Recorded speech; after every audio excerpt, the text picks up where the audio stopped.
בשם השם נעשה ונצליח, שיעור תורה, ברוכים הבאים, שבוע טוב, שבוע מבורך to everybody. We are kicking off another week with Shiurim BeEzrat Hashem. We're going to continue our series of the Jewish HaShkafa, which translates to the Jewish ideology, trying to get a better idea of how a Jew is supposed to think. And since this is MUSSAR, it's also very good for righteous Noahides or people that are trying to become righteous Noahides to tune in as well, simply because it gives you the understanding and clarification of what is expected of you as a human being, needless to say, as someone that's trying to earn their spot in Gan Eden. And the Chazon Ish spared no words. He gave us very good clarification of what needs to be done, word by word. We've been dissecting it over the last 2 years or so, and Baruch Hashem, today we're going to continue. Tonight's shiur is going to be for Refuah Shlema for Rabbanit Levana Bat Sarah, Rav Ephraim ben Shulamit, Rabbanit Sarah Bat Anat, Avimori David ben Nesriya, Imimorati Doris Bat Jora, and also for the Atzlacha Rabba for Marsha Bat Julie, Ayla Bat Marsha, Samuel ben Marsha, Cephas ben Marsha, Alexander ben Marsha, Louis ben Marsha, and all of Am Yisrael and all the righteous Noahides, especially those of you that continue to support us, continue to help us during these interesting times, to say the least. Update to everybody, or just a reminder, we still have, Baruch Hashem, the raffle going on the TikunAbrit.live website. Anyone that wants to sponsor and receive 1,000 of the new USBs. There are 8 different types. There's the Tikkun Abrit number 2 USB. There's the Pirkei Avot number 2. There is Jewish HaShkafa. This series is on it. Of course, the first 70 or so lectures, plus about 150 movies. There is Igeret Ramban. Amazing questions about God. Stump the Rabbi. Bitachon BeHashem. And what else am I missing? It's eight different ones. I always forget all the names, but it's 8 different ones that are on there that are available. Anyone that wants to sponsor the USBs is welcome to. There's a huge discount when you sponsor $1,000 or more, simply because you're getting them for only $10 each, when regularly they're much more than that. Anyone that just simply wants to donate to the campaign, they can't afford $1,000, but they want to donate to the campaign altogether. They could donate. They're not going to get the USBs for $10, but they could surely donate and help us with everything that we're doing. But the ones that do donate $1,000 or more will also enter the raffle. Raffle to win the round trip ticket to Eretz Yisrael, regardless of where you are in the world, whether you are in Australia or England or Canada or New York, wherever you are. We'll buy you round trip tickets to a flight to Eretz Yisrael. You decide what timing you want to stay, and we'll buy you the tickets, and then obviously the hotel or anything else that you stay, that's up to you. But that's the first place prize that will be announced on July 27th, which, as any of you that follow our news closely know, that's only a week before the actual event itself. The event is on August 4th. August 4th, BeEzrat Hashem, we're expecting somewhere around 1,500 people at the Great Synagogue of Jerusalem. It's a beautiful, extraordinary place. BeEzrat Hashem will come out with a video soon to show people how beautiful this place is. Honestly, just the place itself is enough of a reason to want to go to Eretz Yisrael, to see such a beautiful synagogue and to have the merit to have our event at that synagogue. With the Rishon LeZion and many other Rabbanim. Of course, Rav Ephraim is going to be there. He himself is completing the Zohar, the Tikkunei Zohar, the Zohar Chadash, the Shulchan Aruch, to give people some MUSSAR, I think, through the Siyum, that you can't just learn Zohar, you have to also learn Halacha. So he's completing both the Zohar and the Shulchan Aruch at the same time, Baruch Hashem. There's obviously going to be Siyum Shas, Shas Bavli. There's also going to be Shas Mishnayot BeEzrat Hashem. So a lot of extraordinary Siyumim. I think there's going to be a half a dozen or more completions of the entire Shas and other major bodies of work of the oral Torah. For some of you that didn't understand, that thought maybe this is like a combined study session, it's not a combined study session. It's a, people that have studied for many years and have completed the Shas, have completed the Zohar or anything else. They're going to be doing the complete, but you will get a BeEzrat Hashem new book, a new booklet that is specially being made for the event that will have the last part of each one of these items that are being completed with some chidushim from Rabbi Ephraim, of course. So that will be given to every single person, BeEzrat Hashem. So BeEzrat Hashem, we're going to have it's going to be mostly a Hebrew event, but we'll have some English words for myself. Perhaps maybe some other Rabbanim are going to join me.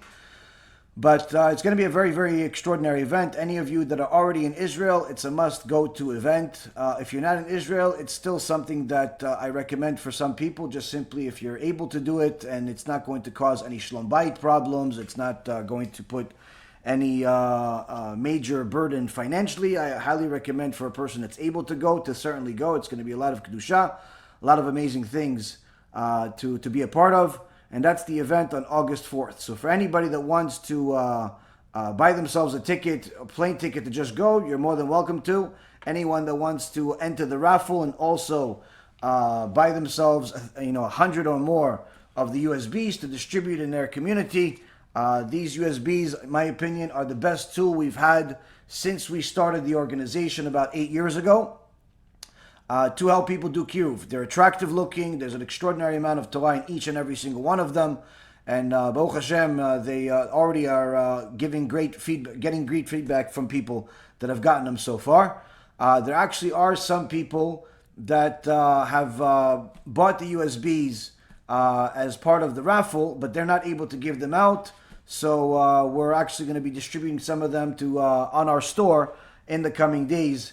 We're just deciding how to do it for some people that want us to distribute it for them. So there may be some of them going on the store anyway.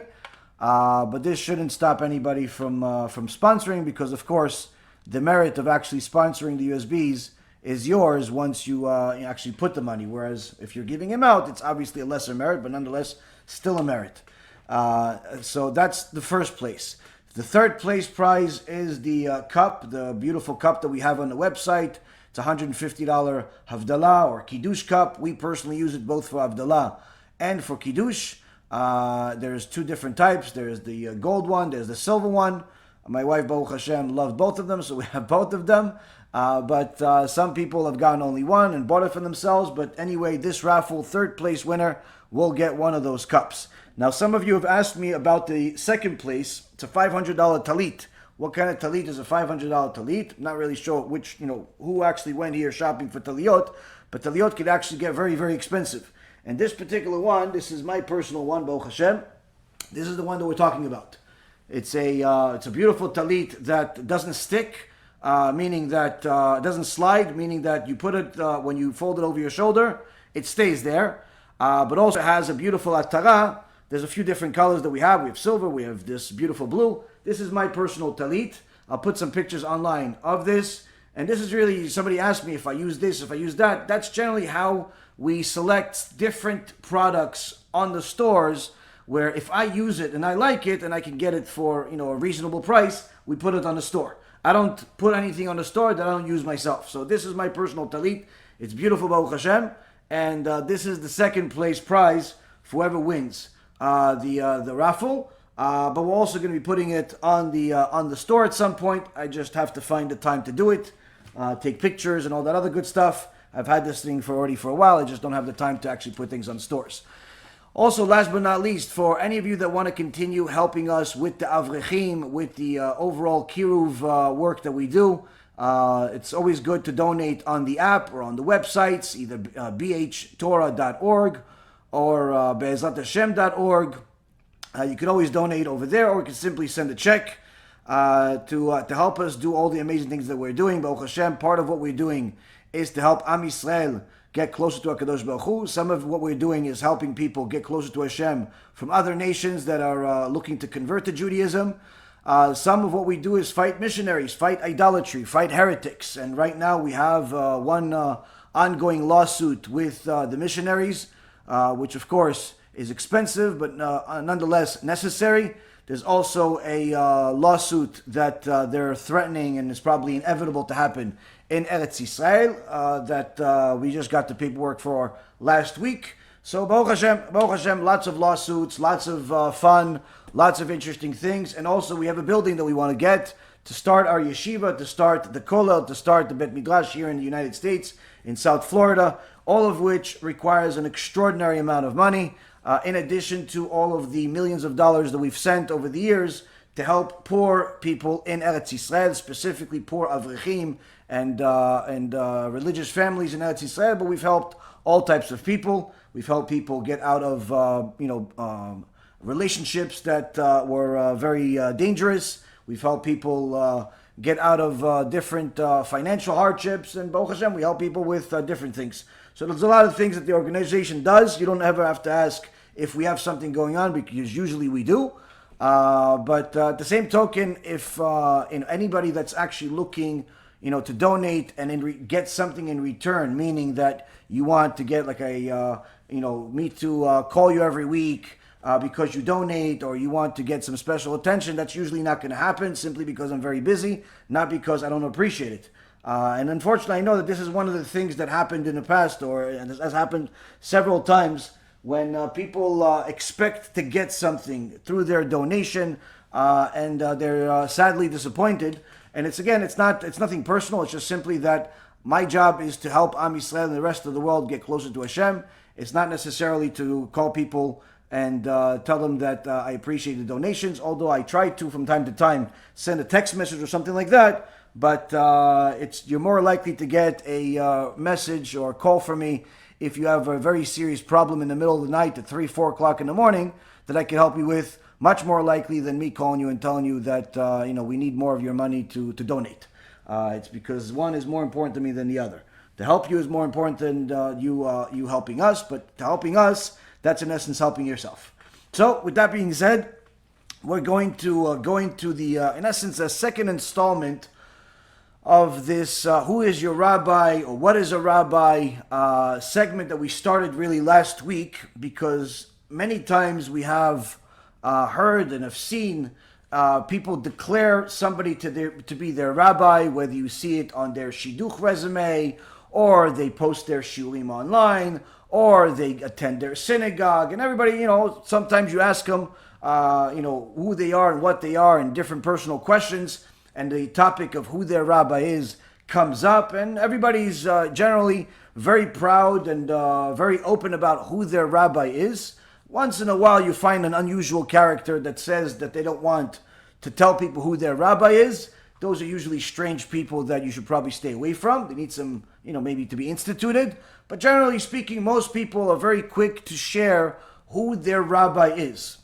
Now, the question is not really who your rabbi is. That we already addressed last week, all of the different halachot, the laws that have to do with having a rabbi, and really treating that rabbi the right way, and addressing that rabbi the certain way, according to what halacha is, according to the Rambam, but also understanding the significance of having a rabbi. But then we have another question that I have yet to see anyone discuss, and I think this is something that's very important, that is really, even if, let's say, for example, you declare Rabbi ABC your rabbi, are you really his student?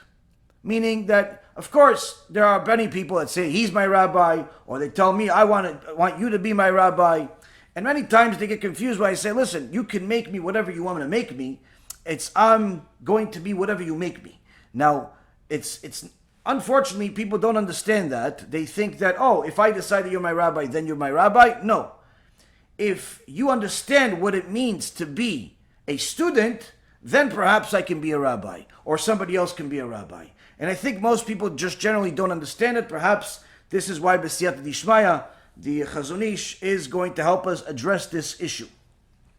And trying to understand what it really means to be the student of a rabbi. Because even if you declare somebody your rabbi, you can call my rabbi all you want. You could even have a little cute heart pendant on your neck and say, Rabbi ABC is my rabbi, I love my rabbi. But in reality, you will be as far as a person as possible, and not even be a student. On the other hand, you can be the best student of a rabbi even 30, 40, 50 years after the rabbi has left the world. Because to have a rabbi doesn't necessarily require you to see the rabbi every single day. To be that student of the rabbi requires something different. So the section in chapter 4 of this extraordinary sefer by the Chazon Ish called Emunah veBitachon, in chapter 4, section 3, the Chazon Ish has been giving us a action plan, a strategy of how to identify different weak character traits, different strong character traits. First and foremost, letting us know that the most important character trait to acquire, the best one to acquire, is the will to change. If you want to change yourself in a positive way, that in itself makes you much more likely to succeed than anyone else out there that says it's good to change, it's nice to change, know all the things about changing, know all the good things about what the change entails, and in fact knows all the changes that need to be made, but doesn't actually have the will to change. So the willpower to change and actually taking action, that the Chazon Ish says, that is the most valuable character trait that you could possibly have. On the other hand, the worst character trait that a person can have, surprising to everyone, is that it's not necessarily anger, it's not stinginess, it's not arrogance, it's not just being a nasty person. No, what is it? It's simply accepting yourself as you are, which is a very common thing in society today. Many people like to hear that they are perfect as they are. And in fact, they celebrate it. They celebrate whoever accepts everyone as they are. A so-called Care Bear rabbi that he accepts everyone as they are. They think he's great because he accepts everyone as they are, and he doesn't tell anyone to change. Not the general crowd, not the individuals. Everyone is just unique and special and perfect as they are. In the world of Torah, this is considered a slick-tongued speaker. It's not a very positive thing. That's a person that if he tells everybody they're perfectly fine, the Torah calls him a slick-tongued speaker. He's just telling people what they want to hear in order to get whatever his agenda is. Usually it's money or honor or both. And it's not a very good thing. Hashem frowns upon people like this and punishes them very severely, because you're not supposed to be that kind of speaker.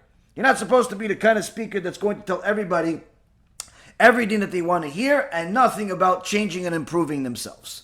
Moshe Rabbeinu didn't do it. Avraham Avinu didn't do it. All of the great people that are mentioned in the Torah rebuked people and told them that they need to change at different times for different things.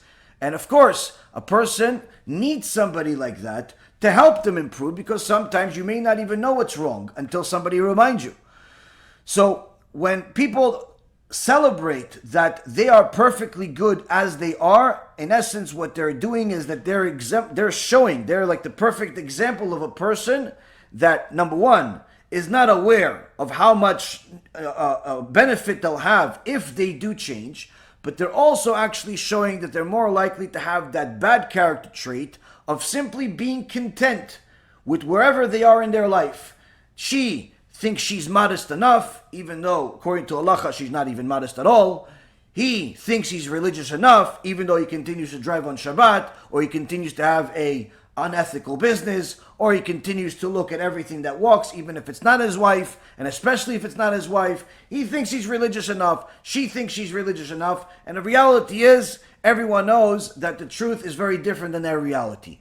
But they accept themselves as they are. They want the world and their relationships to accept them as they are, and that in itself is actually making them even worse than they were before they made that decision to accept themselves as they are. Now, I know today it's celebrated that you should accept people no matter how strange and odd and deformed that they are. Any mum that they have, any deformity, whether it be spiritual or otherwise, you have to accept people. The guy wants to be married to another guy. The girl wants to be married to some cat. The children are not really sure if they're boys or girls because the kindergarten teacher told them they can choose whatever they want each week. They believe in Santa Claus, and that we all know is obviously a false belief, or at least most of us should know it's a false belief. But they somehow are mature enough to decide what gender they are. So obviously society is upside down. We can never determine what's right or wrong based on society. The only measure that's constant, that's always true, that's always good, that's always the best of what good or bad is the Torah. It's the one that created good, and the one that created bad is the only one that can decide what good or bad is. If it's good, it's in the Torah. If it's bad, it's also in the Torah. And HaKadosh Baruch Hu is going to tell you which one you're doing. You're doing good or you're doing bad. If you're complying with the Torah, you're certainly doing good. If you're going against the Torah, you're certainly doing bad, no matter what society is going to tell you. And a person that is simply going to say, listen, I'm doing this because it makes me feel good. I'm not doing the other bad things that you said. I'm not killing anybody. I'm not robbing anybody. All I'm doing is just, adultery. All I'm doing is just promiscuity. It's not so bad. Well, you may not think it's not so bad, but HaKadosh Baruch Hu thinks it's bad enough to put you in the worst place in Gehenom. In fact, if you would have been a thief and a murderer together, you would have actually been at a less worse place in Gehenom. The thief and the murderer actually have a villa in Gehenom next to what you're going to have. Why? Because according to HaKadosh Baruch Hu, adultery and promiscuity are the worst possible things that a person can possibly do. Now, you may not agree, but you don't call the shots. And what people don't realize is that at some point or another, they will have to pay the bill, and it's not necessarily in Gehenom. It's in this world. Each person will get their time to decide what they're supposed to do with their life, and it's best that a person decides before Hashem pushes the button to force them to decide. But needless to say, a person that is aware, is self-aware, that they do need to grow, they do want to grow. This is something that is important, not just for themselves, but for the world around them, for their kids, for their husband, for their wife, and so on. This is something that they should desire, and they should actually run away from people.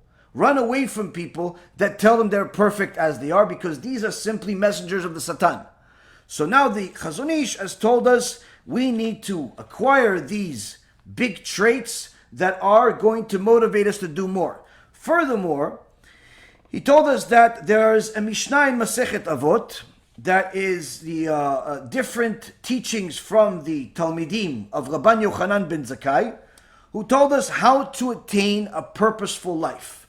And each one of them gave a lesson where Rabban Yochanan ben Zakkai told his students, go out there and put together a MUSSAR teachings, write a book, to teach people how to achieve their purpose in life, how to have a purposeful life altogether. Now, Rabbi Eliezer said a person should have a good eye. And Rabbi Yoshua said he should be a good friend. Rabbi Yosef said be a good neighbor. And Rabbi Elazar ben Azariah said a good heart. So, Rabbi Elazar ben Arach said have a good heart. Rabban Yochanan ben Zakkai said that Rabbi Elazar's good heart, that's what he connects to. That's what he sees the most. Now, he's not saying that the other sages, the other students that he has are wrong. He's just saying that's the one that he connects to the most. And we went over that in different ways last week in regards to how it pertains to what kind of rabbi you have, because we realize that there are different rabbis that are out there that are good, different teachers that are out there that are good, but they're not necessarily all good at the same thing. One could be good at one thing and perhaps clueless about something else. Another one can be really good at one thing and not so good at another thing. This doesn't make them good or bad for everybody. It's simply if you go to that rabbi for what he's good at, that's where he's going to help you. Now, of course, one of the great things that is you see in the leaders of the generation, in the greatest rabbis of the generation, is that they tend to be experts in many things, not just one thing. They tend to be really good at many things, not just one thing. And in fact, the Gedolei Ador, you see them, they tend to be good in practically everything. More than what you would imagine, more than you can possibly fathom.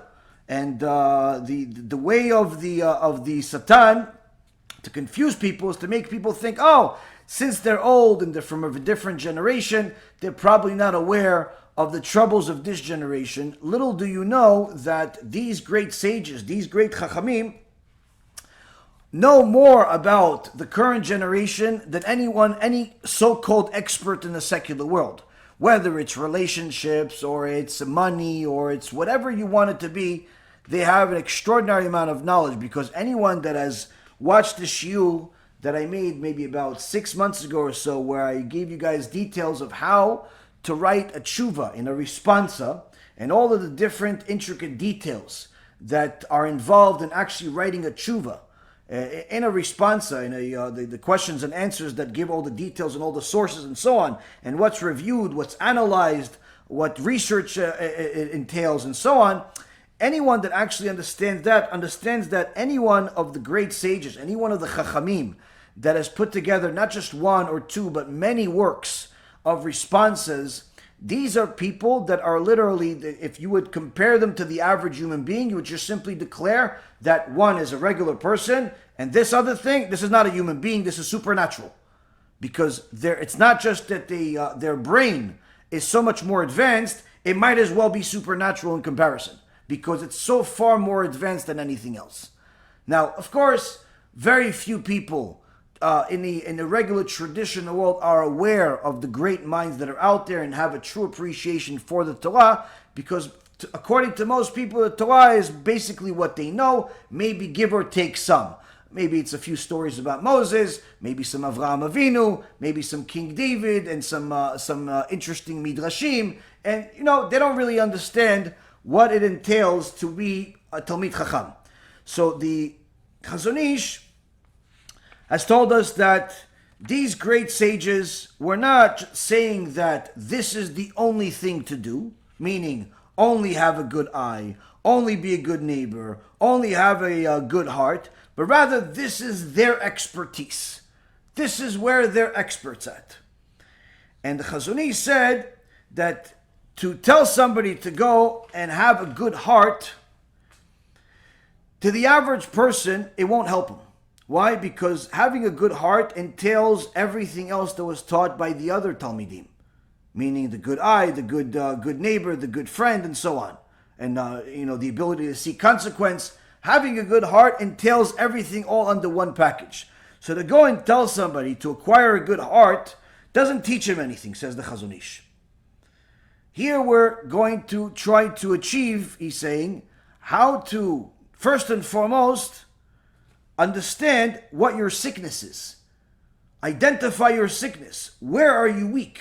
Because every one of us can say, listen, I'm weak in a certain thing. I'm weak in, let's say, in anger, stinginess, arrogance, whatever it is that everybody has. Everyone knows their general topic. And the Chazon Ish has already told us that to just address anger at large is very difficult for most people. It's much easier to take anger and break it down into pieces. As in, what makes you angry?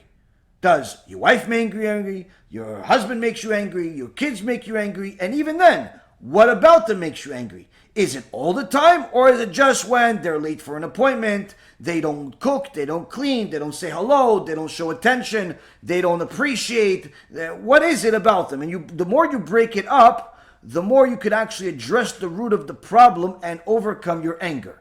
The same concept goes with stinginess. Are you stingy with everything? Are you stingy with just some things? Are you stingy on yourself? Are you stingy on other people? If it's on other people, is it everyone? Or is it just some people? Is it just your wife? Is it strangers? Is it religious people? Is it campaigns that you're not really familiar with who you're giving it to? Or is it the homeless guy that asks you for $5 even though you see that he has at least 5,000 on him? What is it that actually makes you really upset? What is it that's causing you to lose your mind? So a person that takes what they already know is their spiritual sickness that HaKadosh Baruch Hu says it's not good to have, and breaks it down into different pieces, the more you break it down, the more you're going to be able to overcome that negative trait. So now, as far as acquiring good traits, there are certainly a need for all of us to acquire as many as possible, but through the through the acquiring of good traits, we're also diagnosing the bad ones. So here we see that the Chazon Ish is in essence telling us that these spiritual diseases, they vary according to the variations of human nature. And the sages here provided us with varying natures, each sage possessing personal and unique talents, and many therapies that are available in the different ways of the sages in accordance to the wisdom that each one of them have. Now, in essence, what he's telling us is that even the sickness itself, let's just call it anger for argument's sake. Okay, there's very few people that I know that don't get angry. In fact, there's only one. Everyone gets angry normally.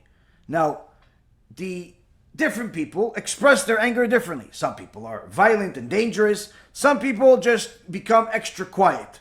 Some people do something else, whatever it is, but everybody expresses their anger in different ways.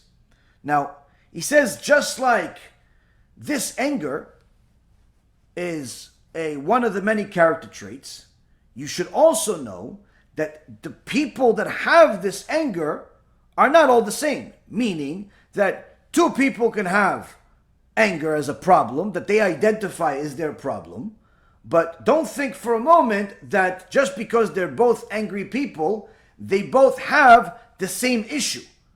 That could be addressed and fixed the same way. He is angry because people don't give him enough respect. He is angry because he thinks that the world owes him something. She is angry because people take advantage of her. They are angry because they think that, whatever else. Everybody's angry in a different way.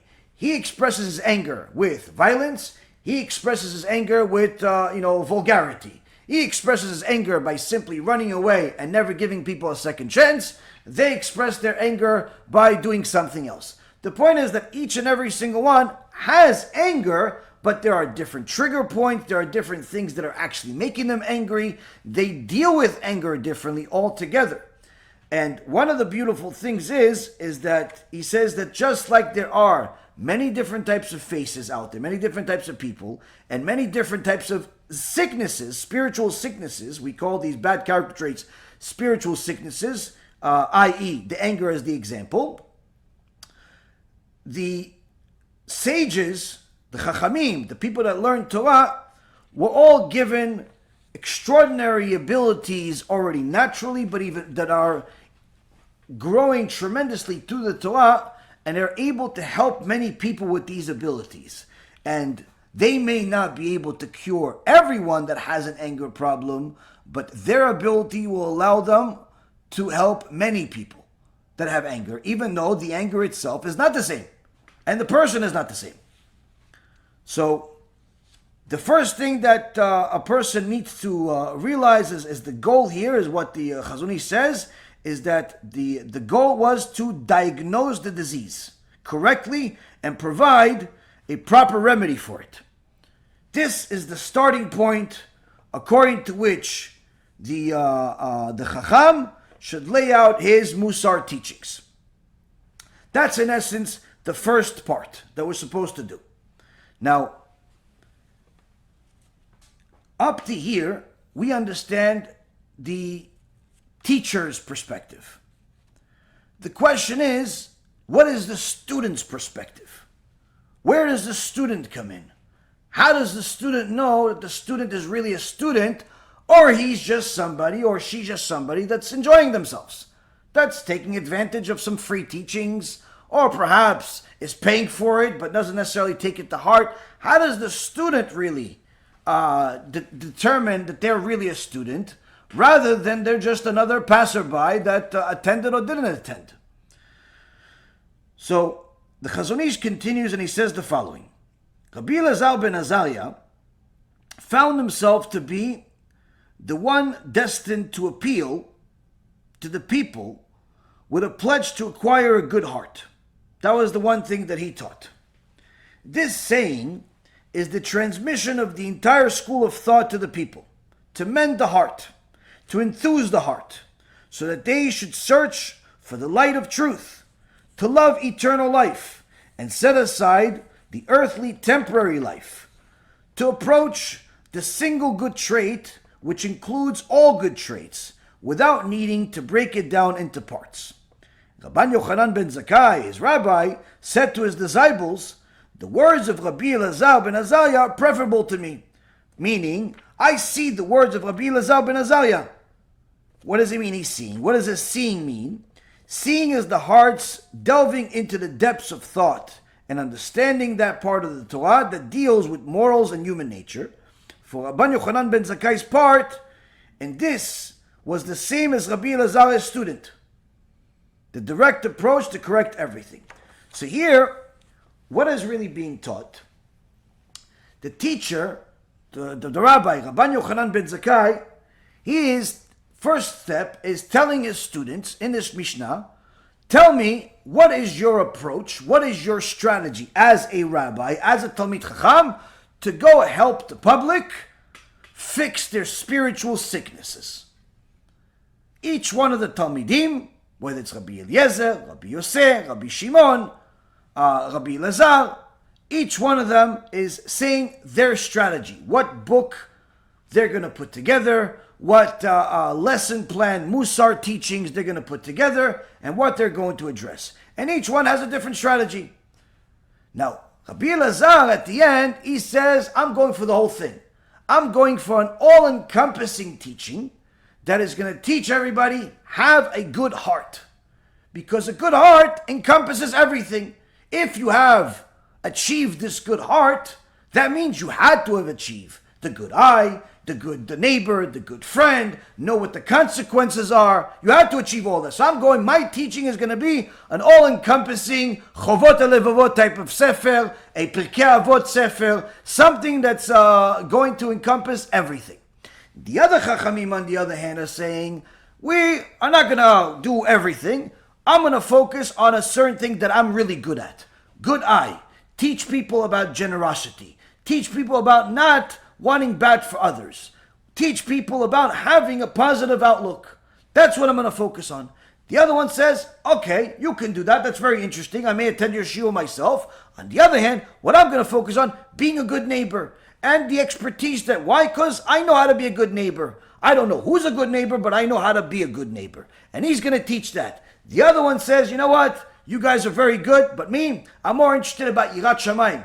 I'm really scared of what's going to happen if I don't do the right thing. I want to teach other people to also be scared. Be scared of the consequences. And not just be scared of Gehenom and Kafakela and all of the horrible things that happen after this world, but scared of the consequences of going against the Torah in this world. You marry the wrong person, you suffer an entire life. You do the wrong deal, you suffer for a long time. You do a lot of different things. If you don't put enough care into that message, into that action, you can suffer tremendously. And you could really not have all of that suffering had you thought about it enough. I want to teach people that. Rabbi Elazar says, you know what, guys? Everything you're doing is great. I'm going to attend all of your shiurim because I need to gather as much information as possible to teach everything. And the teacher then says, you're my student. What does it mean you're my student? I see what you're doing. You're doing the same thing I'm doing. Now I know that as far as student-teacher, everybody's my student. Everybody's my Talmid. But this one is someone that's closer to the heart. He has the same visual as I do. The Rabban Yochanan says, when I was teaching everybody, I didn't really look for 1, 2, or 3. No, I wanted to just simply help the person fix everything. And that's what you're after. That's where I see myself. Meaning, I see myself in you. So here we see from the teacher is giving the students a task. The students are taking the task to heart and saying what they are. And then the teacher responds by giving them an assessment of each and every single one. And then telling them, you know what, everyone is good. But this one, that's where I see myself. That's where he's in essence doing the same thing. That's where I see my heart.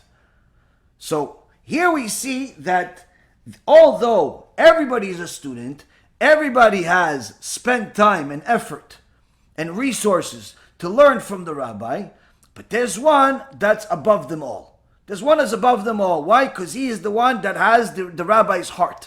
He is the one that has literally cleaved themselves to the chacham in such a fashion.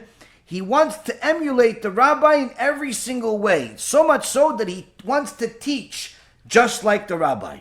So from here we see that just watching a shiur, or just reading a book, or just attending a lecture, in itself, it does not make you the student. It makes you a student, it makes you a fan, it makes you whatever it is, it makes you. But to be a real student, a talmid of the rabbi, we already see that you have to relate to the rabbi as far as how you operate your life. What are you really giving into this relationship? What are you getting out of it? How is that going to apply to your life? And we see here that the greater the student, the more you'll see the rabbi in the student's actions. So here we see that the students each have their own thing. Now, let's see if we can elaborate further. What else can we see from these students? Now, and why did Rabbi Lazar ben Arach, I keep calling him different names. It's not Rabbi Lazar ben Azariah, it's Rabbi Lazar ben Arach. Ben Arach. Some of the translations have it wrong, but it's Rabbi Lazar ben Arach. Anyway, there's no nafkamina, there's no difference, but just for you guys to know. Anyway, the goal here is to go teach the public. That's the goal. That's the goal that Rabban Yochanan is giving each one of his students. That's the action plan that the Chazon Ish is teaching us from. What is to be a teacher? What is to be a student? What is to be someone that's active about solving their own personal issues? What is the action plan of how to help other people solve their issues? So here we're learning from this maaseh, from this whole teachings. And one thing that we can see is that the Gemara says in several places, one of them I believe is Masechet Ta'anit, that a person that has what's called shimush is greater than a person that has learning. What does it mean? There are two types of people that are next to the rabbi. One person learns from the rabbi. Whatever the rabbi teaches, he teaches the Shiur Torah, he attends. He wrote a book, he reads it. Whatever it is, he reads, he learns. And then there's a guy that's different. What is it? He does whatever he possibly can to get close to the rabbi. Surely he learns all of his books, he watches all of the lectures, he attends everything and anything he possibly can, reviews it. That's his Torah Mishamayim. That's his Moshe Rabbeinu. But because he's his Moshe Rabbeinu, he looks for different ways to serve the rabbi in different ways. If the rabbi needs a ride somewhere, if the rabbi needs to raise money, if the rabbi needs to arrange a lecture, whatever the rabbi needs, he's always the first guy that's there to help the rabbi. And what he gets out of it is not just the mitzvah of helping a rabbi, helping a Talmid Chacham, but also he gets the private lessons that nobody else gets. That private lesson, that private conversation that he'll have on the way to the lecture. The private conversation they'll have when everybody else already left. The private time that nobody else gets. That is something that the Gemara says, that is something extraordinary. Why? Because those private lessons will make the part of a rabbi available to this person that's not available to the public. It's not available to the rest of people, and that in essence is even greater than the one that's learning from him, just learning from him. Why? Because again, you have those extra shulim. Now, many times you see some great Talmidei Chachamim out there, and people think, oh yeah, it's because he has a great brain, it's because he has a lot of effort, and people generally don't give much value to how these Chachamim came to be. Because they think, oh, it's because they have a good brain, their father was a good rabbi or smart, and they tried hard. They don't realize that many times one of the things that makes this particular Chacham unique is what made him what it was, which is not just what he studied and how he studied. No. It's something that's not in the books. It's the rabbi that he glued himself to day and night, whenever he could, at yeshiva, after yeshiva, at the shiur, after the shiur, at the kollel, after the kollel, wherever he could. That's those relationships. And many times you see that the bigger the chacham, the more they had shimush with different chachamim that made them what they are, much more than the books. Because there are plenty of people that learn the books. But shimush is not something that everybody wants to jump at because it's a lot of work. It's a lot of work that you don't necessarily see the benefit until after the fact. So there's a lot of blessing in it also. But nonetheless, this is something that it requires a lot of effort. So the Rabbi Elazar ben Arach, obviously, from here we see that Rabbi Elazar ben Arach was the closest to Rabban Yochanan. In fact, Rabban Yochanan calls him, he's the Ma'ayan HaMitgaber. He is the wellspring that continues to get stronger. We'll explain what that means in a moment. This is in the previous Mishnah. So the first thing, we see that if a person wants to be a good student, and needless to say, a good rabbi, he has to have a good eye. He has to have a good eye. Why does the student and the rabbi both need to have this good eye? What's the benefit here? Why do I need to have this? I mean, good to have it is one thing, but need to have it is something different. It's good to eat, but you also need to eat. It's good to eat healthy food, but even if you don't have healthy food available to you, you still need to eat nonetheless, or else you're going to die. So need is a completely different description. So here we are saying that there's a very, very important need to have Ayin Tovah. If somebody wants to be a good student, and needless to say, a good rabbi. Why? If a person wants to be a good student, they have to have a good eye because they have to have a charitable look at life and not one of these, selfish outlooks at life, where they see things as only for themselves. They are entitled. The rabbi owes them. I sent them a question. It's already been 3 days. How come he didn't answer? Those types of outlooks, those types of the world revolves around me type of mentalities, that person will never become a good student. If a person that views things only from their own perspective and not from the perspective of others and does not even know the definition of empathy, little do they know that this in itself makes them a bad student. Now, a rabbi, on the other hand, the rabbi that sees that his student has a very selfish mentality, a very bad eye, if you will, needs to help that student see that. But addressing a student that has a bad eye is not so simple because many times a person does not see the obligation themselves. You tell them, oh, listen, I'm busy. That's why I can't answer. And usually people understand the superficial value of it, which is, oh, he's busy. Okay, so now you're not busy because you answered me now. So just answer me now.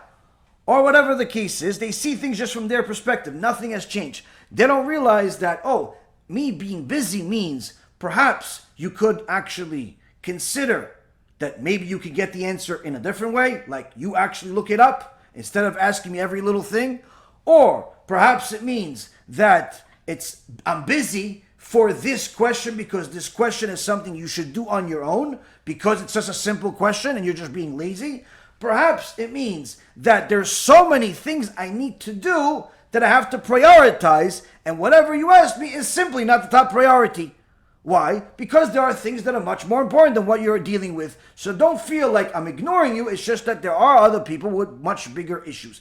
The point is that when a person looks at things with a good eye, they understand that there is more to life than just simply their perspective. When they look at things from a bad eye, everything is negative. No, they're never getting acknowledgement. They're never getting recognition. They're never getting attention. They're never. They're like a little child that is simply unbearable. It's like a little gremlin that you can't deal with, because it doesn't matter what you tell this kid, he still wants what he wants, and he doesn't even know that what he wants is bad for him. Unfortunately, when it's a adult, it's much more difficult to deal with. So for a person to be this good rabbi, he has to himself have to have a good eye, because he has to also be optimistic and look at things in a positive way to continue doing what he's doing, but also to give people the encouragement that they should continue growing and continue moving and continue doing whatever they're doing in a positive way. But if he has too much of a good eye, meaning a delusional eye, so much so that it doesn't matter what people do, he views it as good, this is obviously not a good eye, this is a lying eye. On the other hand, the student has to be someone that is looking at things in a specific way and not just a individualistic way. They have to look at things in a specific way, meaning that based on what the situation is, they have to look at, okay, what else can I learn from this experience? What else can I, there's an experience, there's something that happened, what else can I learn from it? And the more the person is connected to their rabbi, the more they're going to ask themselves, no, what else can I see from this situation? Or what else can I learn from this situation? But it would actually be, what would my rabbi say about this situation? How would he look at it? What would he say? And many times when you meet Talmidei Chachamim, you see them answering in the words of their rabbi, where something is at hand, and say, oh, Rabbi such and such would say this about this. How do they know? Because they have read and have learned his work so much, they already know his response to these particular things. Not from guessing, but actual realization that this is what he answered in such and such book, or in such and such lecture, and this is what he said in such and such article. This is the answer to this. Literally, the rabbi has become their mind. And the more a person has become one with the teachings of his rabbi, the more they know what the rabbi is going to deal with. So showing a world of difference between a person that's, let's say, watching the occasional shiur or reading the occasional book, but this rabbi is part of a whole slew of rabbi this season. Every season they have a different lineup of rabbis. Like, sports teams have a different lineup of players. They change in the off season. This guy changes his rabbis on the off season.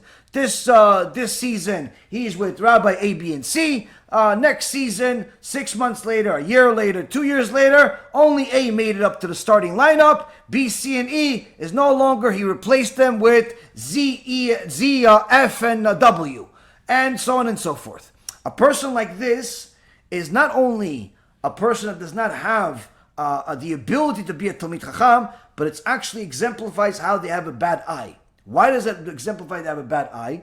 Because if he was a good student, he would realize that his rabbi, if he's a real rabbi, if he's learning every day, not just sometimes, if he's learning every single day, that means that this rabbi is growing every single day, a little bit more than he was the day before. And every one of his shiurim is growing a little bit more than the one before. If he has the right mindset and the right eye on things, he'll say, wait a minute, just like he's growing, his students will be growing. I want to be one of those students, not just based on his current knowledge, but based on the knowledge he'll have tomorrow and next week and a year later and 10 years later, because you see that this person dedicates themselves to learning Torah, and you have already a positive mindset of how this person is going to grow, how this rabbi is going to grow, and you want to grow with him. Not you want to grow on your own because you figure maybe you can pass him. This is actually one of the things that you also see with old-timers that are Talmidei Chachamim. Many times you ask these people, how did they get started? Who is your rabbi? And many times you'll see, oh yeah, my rabbi is Rav Ovadia. Oh, wow, you were at Kollel, you were at YESHIVA with Rav Ovadia? He goes, no, I was a plumber. Wait, You were a plumber and today you're a Talmid Chacham?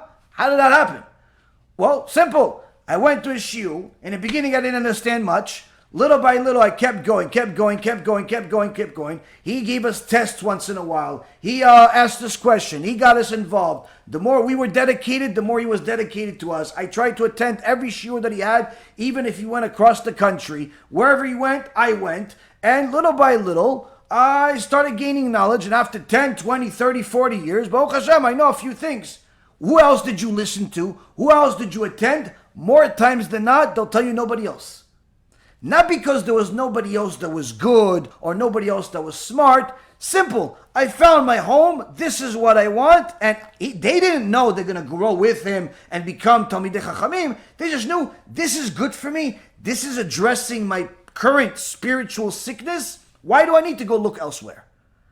And without even realizing it, they got the blessing from Shamayim to actually not only cure the current spiritual sickness they have that they know about, but the ones that they didn't even know they had to address. And even more so in the process became actual real Torah scholars with kids that are Torah scholars. How? They grew with the rabbi.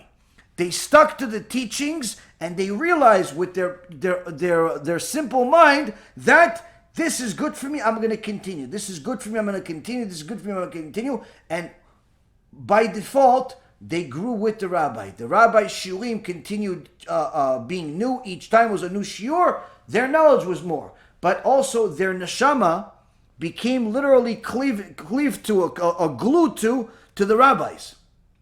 And they became literally Talmidei Chachamim from sticking to a solid plan. Because they had a positive eye on the way things are, that was not just looking at things from just their own perspective.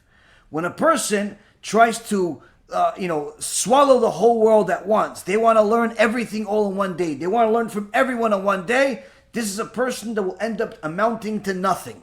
And this is very common among people that are like whatever. I don't want to describe it so people start becoming offended, but it's very, very common, unfortunately, especially in the internet age where it's as easy as a click of a button to pick yourself a new rabbi, and very, very few people are actually becoming Talmidei Chachamim. Very few people are becoming wiser for it. They may have a little bit more information. They may have a little bit more things to say here and there, but generally speaking, you can tell who the rabbi is by the words that are coming out of the students. There are certain people that I know within 30 seconds, I know who they learned from. I know who they learned from. If it's rabbis that I'm familiar with, I know who they learned from. But I also know that they're not really the rabbi student. They just watch the rabbi shiurim. If they're the rabbi student, they speak differently. If they just watch the shiurim, they also speak differently. It's something that is you get with experience. But many times people fool themselves thinking that I'm such and such as a student. In reality, you may think you're a student, but you're not. Because if you were, your speech would be different. Your mind would be different. Your dedication would be different. Everything would be different. Now, you may be a good fan. You may be a supporter. You may be a nice person. I'm not saying anything bad about the person. But to be a student requires a little bit more than that. And we see from people that are students of Rav Ovadia or any other Chachamim, that they have real students over many years, you see that they speak as if the rabbi is there. I've met a few students of Rav Avigdor Miller. You see how they speak as if Rav Avigdor Miller is here. A few students of Rav Ovadia. You see as they speak, it's like Rav Ovadia is here. All types of unique people that you meet them, they look like common people, regular people. Some are rabbis, some are regular average people. But when they answer you about something that's Torah related or just life in general, they speak as if the rabbi is here. Why?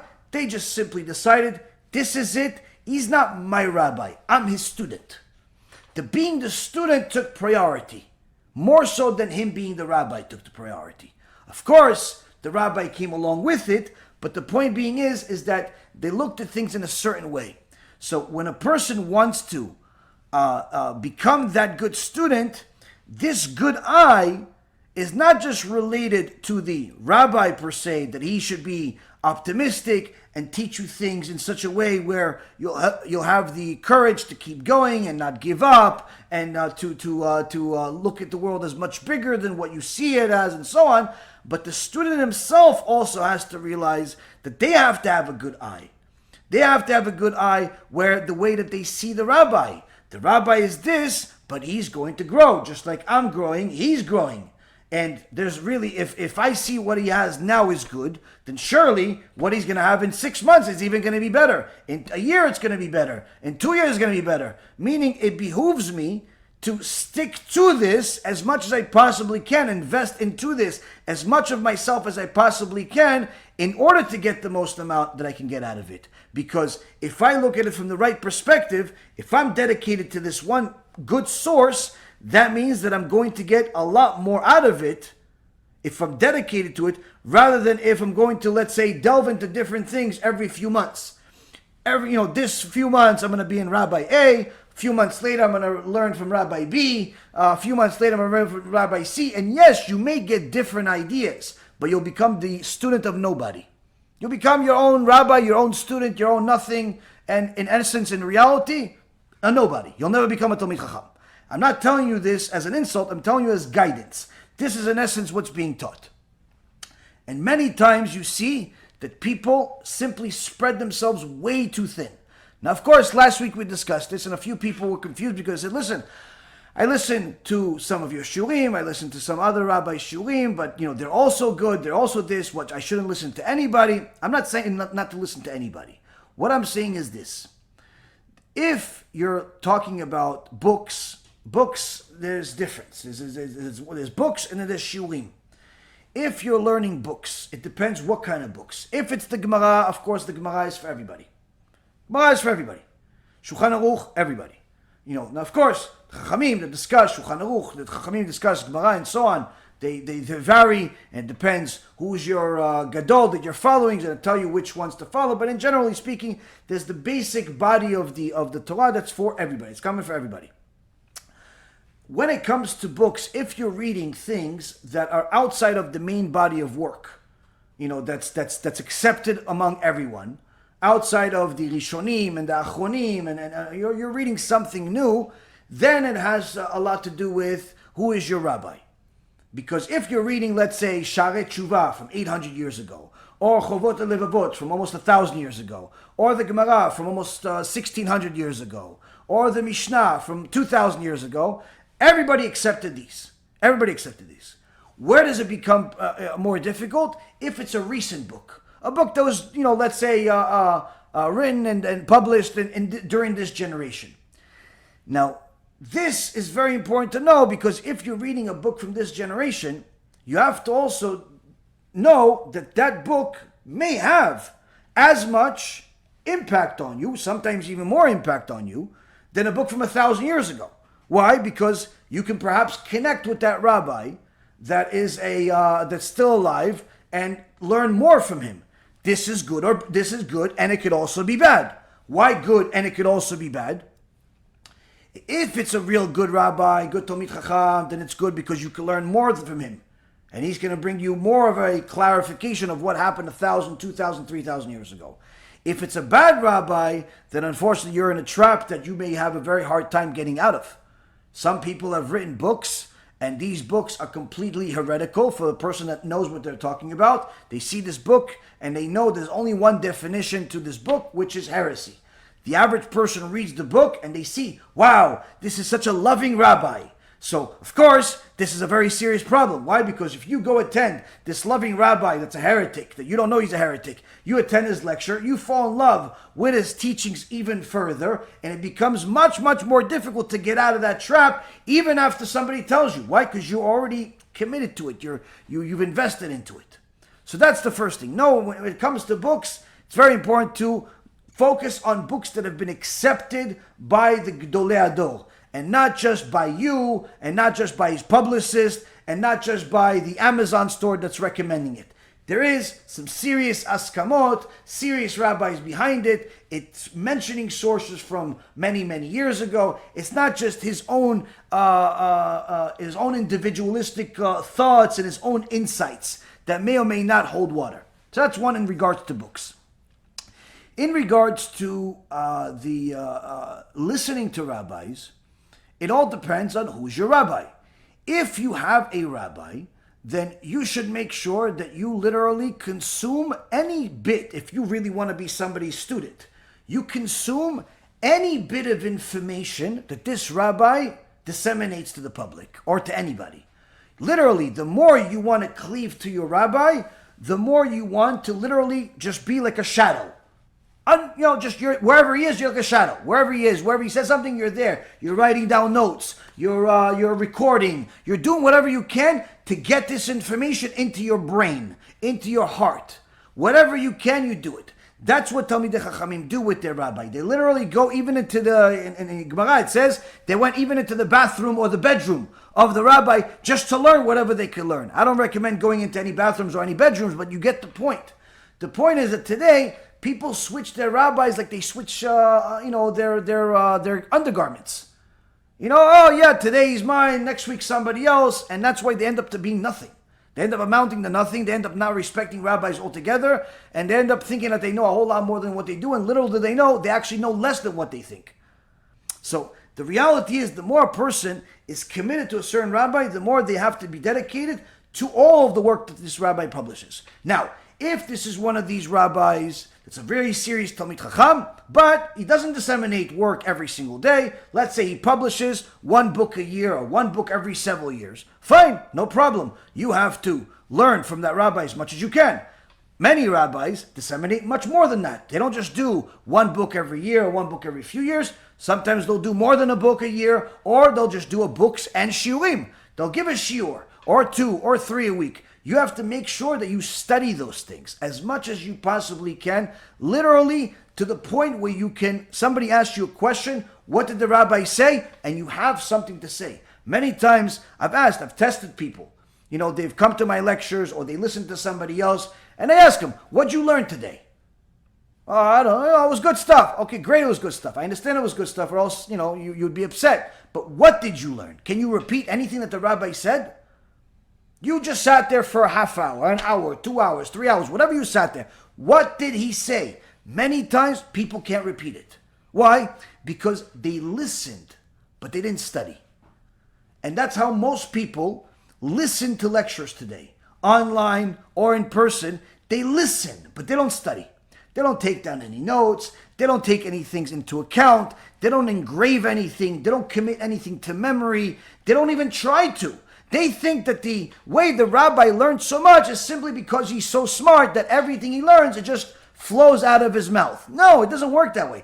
That rabbi is doing exactly the same thing you should be doing, which is when he learns something, he tries to do whatever he can to commit it to memory, to commit it to his heart. So he'll write it down sometimes, he'll record it, he'll repeat it 1,000,000 times, whatever it is, in order to get it to commit to his life. If you're just listening to Shiur Torah, even if you're listening to 2 or 3 or 4 or 5 a day, there are some people, I don't know how they do it, what kind of schedules they have, but literally they have 5, 6 shiurim, 10 hours a day they listen to shiurim. Fine, it's good, no problem. But do you know anything that the rabbi said? Like, can you repeat it? Can you give me a synopsis of what was, you listened for 2 hours, what did the rabbi say in 5 minutes? More times than not, people cannot tell you what the rabbi said in 5 minutes. Why? Because it was entertaining. It was like a radio show. It was good. But again, if a person wants entertainment, fine. Be real with yourself. But if you're going to say, he's my rabbi, I'm his student, you can't do that. You can't do that. The point is not saying this is good, this is bad.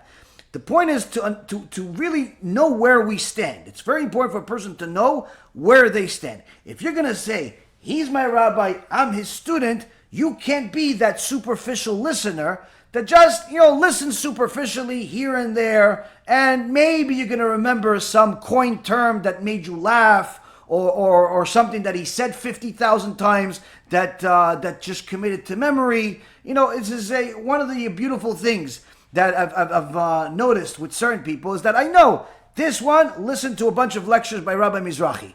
Why? He says anytime he starts a conversation about God, he says, Rabbi, you need to know God, not believe. I know. I've listened to 1,000 lectures by Rabbi Mizrahi or more. I know to know God because he said it 1,000,000 times. And Baruch Hashem, he made that term as literally as relevant as the sky is to the world. But if that's all you know from everything he taught, you're not his student. Because Rabbi Mizrahi taught a whole lot more than to know God, rather than just believe. There's a whole lot of other things that he taught. Do you know the other stuff? And the same thing with my students or anybody else, or anyone that calls anybody a student. You need to know that if you're going to be a student, you cannot just superficially listen to people. You cannot superficially just skim through books and just tell people, I have 500 books, 800 books? Yeah, I went through all of them. Okay, can you tell me what each book is about? Not every word, but something. What is this book about? Okay, you send me back. What do you have about that? Oh, no, it's good stuff. Thank you, it's good stuff. What does it have? Oh, it's MUSSAR. Thank you very much. It's MUSSAR. I can see on the cover it says MUSSAR. What else does it have? Can you tell me anything? If you can't tell the average person anything about anything, then again, you're wasting time. You're killing yourself because you're doing the work, but just short. Just short. You could do a little more. Yes, it requires a whole lot more effort, but it's worth it because then you can actually start growing and not stay in that same place that you've been in already for 5 years or 10 years or more. So to be that student requires a person to invest a whole lot more. Now, to continue on that issue of as far as, okay, so you listen to this rabbi and you want to invest more and more time to listen, to study, fine. What time do you have for other rabbis? Can you still listen to other rabbis? The answer is yes, but so long as anyone else that you're going to listen to is not going to take the time that you have to listen or learn from your rabbi, whether he be a local rabbi from your shul or your yeshiva or your kollel or whoever it is. If any of those other rabbis that you like to listen to are going to conflict with your commitment to what you have to learn, then you can't listen to them. Why? Because again, if this rabbi produces a new shiur every single day, there is no way you'll have time to listen to anybody else. Even if you study, if you're all day, there's just if you have a serious Talmid Chacham that teaches every single day, it's simply not possible to have enough time for most people, at least that work and have a busy life, to have enough time to go and listen to somebody else. Why? Because you have to analyze every shiur. You have to study everything. Now, if your rabbi only has one shiur a week, and it depends what level your rabbi is, if he's a gadol, if he's a this, where he has, how complicated the shiur is, then yes, probably you will have time to listen to other people. But again, how much of your heart and your effort and your time do you want to dedicate to other things also depends on what they're also teaching. If they're teaching things that are conflicting what your rabbi is teaching, you can't listen to them. If they have a completely different strategy altogether than what your rabbi is teaching, many times you can't listen to them also. Why? Because it'll create confusion. And the last thing you want is to have confusion. Confusion in Hebrew creates a doubt. Doubt is safek. Safek has the same gematria, same numerical value as Amalek. Anytime a person has this safek, this confusion, this doubt, they literally have Amalek inside them. And many times people create their own Amalek as a result of them simply not knowing how to be a student. They want to listen to everybody all the time because it's all interesting. And you're right, they're all interesting and they're all smart and they're all great and they're all amazing, but they all can't be your rabbi. So you have to first and foremost have to have a priority, determine which one of the rabbis that you listen to or learn from, whatever it is the best for you. Dedicate all of the necessary energy on this particular rabbi and grow with him as much as possible. Pretty much, so long as he's in the world producing new Torah, you're in the world learning new Torah. If there is anything more left, time meaning, and then you obviously you can go and delve into other things so long as they don't conflict with your priority.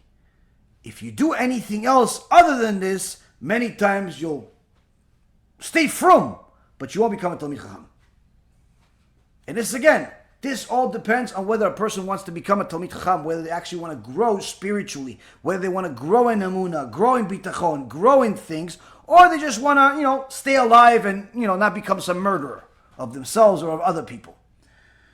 So the first thing is to have this good eye as a student and realize that just like you're expected to have optimism and your teacher, your rabbi is going to tell you to be optimistic and not to give up on yourself and not to give up on people and have a positive outlook on life, you yourself also as a student have to have a good eye and realize that the world you're learning from is also growing. It's also amazing. It's also, you have to give it the benefit of the doubt, where if one shiur was boring for you, it doesn't mean that all the shiurim are boring. If one book wasn't good, it doesn't mean that all the books are no good. If you didn't understand it, it doesn't mean that everybody else didn't understand it. Or if you didn't like it, it doesn't mean that you're right. It could be that it was good, you just didn't understand it enough to like it. So the point is to have that good eye yourself as a student. The second thing is to also be the chaver tov. Chaver tov is a good friend. Good friend, obviously, the rabbi that's going to be a good friend is a rabbi that's going to offer you constructive criticism. If you're not a person that is able to accept constructive criticism, you should already put your neshama on retirement. Because anyone that does not want to accept constructive criticism, which is the point of MUSSAR, the point of Hasidut, the point of Torah altogether, is to give you constant constructive criticism of how to improve. If you're not improving, you're deteriorating. If you cannot accept the reproofs, the MUSSAR, the rebuke, whatever you want to call it, you're never going to grow. So if the rabbi is being a good friend, that means he's going to have to give you from time to time a rebuke or two. Different rabbis have different ways of doing it. Some rabbis will do it through a story. Some rabbis will do it through a personal meeting. And some rabbis will tell you outright. Some rabbis will simply do it through show you different experiences. Everyone has, based on their wisdom and experience, has a different way to teach you. If you have that good eye is going to look for different things you're going to learn from everything from that rabbi. If you have a selfish eye where everything in the world revolves around you, then even if the rabbi speaks directly to you and you're watching, when he says something that's directly to you, you're going to look at who's behind you because he must be talking to them. There's no way he's talking to you. So you have to be that person that has a good eye in order to be able to accept that good friend that is your rabbi. Not a good friend that's going to give you a high five and allow you to call him by his first name, which we already saw that the Rambam says that if you call your rabbi by his first name, then you're considered an apikos, according to halacha. Now, the Anaf Etz Avot by Rav Ovadia brings in this particular Mishnah, he brings some different commentary, and he says in regards to a good friend, he brings the Gemara in Yerushalmi. The Yerushalmi Masechet Nedarim, chapter 9, halacha number 4. The Yerushalmi goes, instead of dapim, it goes by halachot. And he brings a story about Rabbi Akiva, or teachings by Rabbi Akiva. And Rav Ovadia says that Rabbi Akiva comments in regards to loving your neighbor and being a good friend and so on. And he says that Rabbi Akiva says to love people, the love that people have for each other, based purely on social conventions, meaning platonic relationships, friendships, colleagues, and so on, that's not related to the Torah, is absolutely worthless, says Rabbi Akiva. Now, your average teenager or person that's not glued to the Torah, even if they're in their 30s and 40s, just heard this from Rabbi Akiva, shut off the shiur and moved on with their life. They don't want to hear anymore from Rabbi Akiva. Why? I have my best friend. She's my best friend. We grew up together. He's my best friend. We played basketball together. Rabbi Akiva dare tell me that my relationship with my best friend is meaningless? Yes, and he's right. He's right. The older you are, the more you'll realize how right he is. Because you'll see that all of those best friends disappear. All of those relationships break. Not because of pessimism, because of reality. What's reality? Why are they meaningless? Says Rabbi Akiva, the slightest insult can destroy this so-called love and disintegrate all of the lofty ideologies upon which this love has been founded on. The slightest threat to one's possessions or one's stature can turn the most civilized person into a rabid dog who attacks everyone and everything in sight, including his friend. An opportunity to get ahead monetarily or in social stature can turn people into wild bandits. All social norms crumble like dust and fly away on the slightest breeze. So in essence, in so many words, Rav Ovadia is trying to tell us, in the name of Rabbi Akiva, that these relationships that you have, your best friend, your best partner at work or colleague or whatever it is, don't put so much into it. Why? Relationship is really meaningless. That love you have for each other, it really doesn't mean much. Just like that, it can go away. Just like that. Why? The second you have money that they want, the relationship can disintegrate. And you can say, no, he doesn't even care about money. Okay, fine. The second you have honor that they want, the relationship is gone. No, he doesn't even care about honor. I'm the chief partner and he's second partner. Fine. The second he doesn't get the credit that he feels that he deserves, meaning he doesn't get or she doesn't get the honor they believe they deserve, relationship is gone. Just like that. 20 years in the garbage. Why? That's the way life is. The second you violate their space in any way, shape, or form, the relationship, gone. Why? That's reality. That's reality of a world full of meaningless relationships that are based on some type of mutual interest at the time and not about the Torah. These relationships are constantly at threat, whether it's based on the threat's going to come from possessions or any type of honor or opportunity. They want your job or social stature. They're running for president of the shul and you're running for the president of the shul. They're running for Congress and you're running for Congress of the community, of the country, of whatever. All of a sudden you see that the second you're violating each other's space or you're threatening each other's space or whatever it is, that relationship literally goes into the garbage and it becomes almost a default that they actually become your enemy and the worst type. And he says, it's only love for one's fellow man that emanates from the Holy Torah. Love that is firmly founded upon Hashem's commandments. That's real, reliable, and trustworthy, endeared, pleasing, and awe-inspiring. It's only such love that stands firm like a mountainside, immovable by any changes of circumstances or self-interest. This, says Rav Ovadia, is what Rabbi Akiva is meaning when he says that loving your neighbor as yourself is a important rule of the Torah. This is what he's trying to teach us, is that if you're going to love your neighbor through the Torah, through the rules of the Torah, that relationship is going to be a solid relationship that won't change no matter what the circumstances are.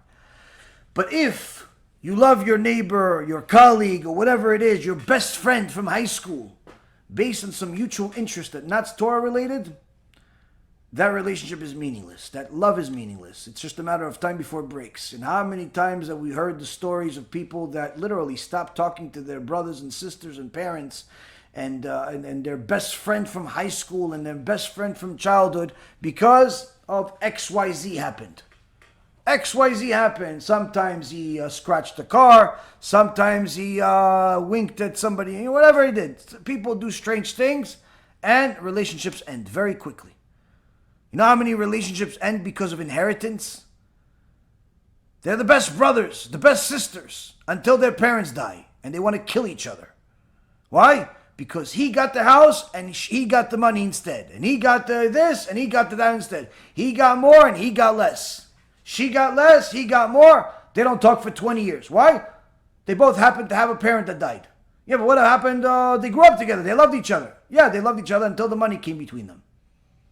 Literally, one of the worst things that a parent can do to his kids is give them a lot to wait for as far as money and inheritance instead of giving it during his life. Because if you're going to leave it up to your kids to be civil because through inheritance, literally you're just destroying them.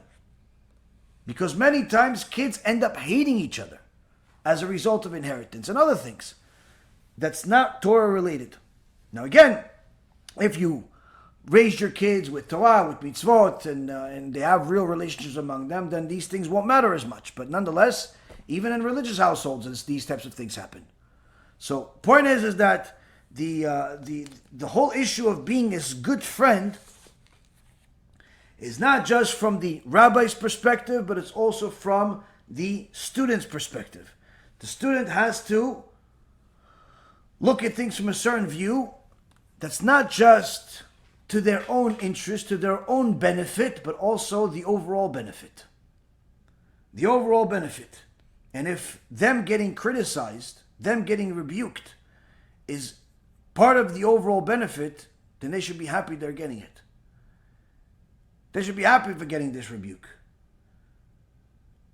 On the other hand, there's also being a good neighbor. Rabbi Yossi says, be a good neighbor. Now, being a good neighbor, as we said, it's easier to be one than to find one. But it's important for a person to know that as far as being a good neighbor, it's even more significant than being a good friend. Why? Rabbi writes in his Anaf Etz Avot that a good friend is somebody that's there during the day. A good neighbor is there during the day, at night, all the time. That's a good neighbor.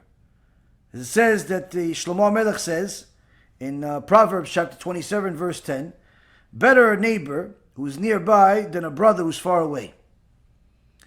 And from there we learn from the Midrash Tanchuma Parashat Bamidbar, that Moshe Rabbeinu had three neighbors. He had Issachar, Zvulun, and Yehuda.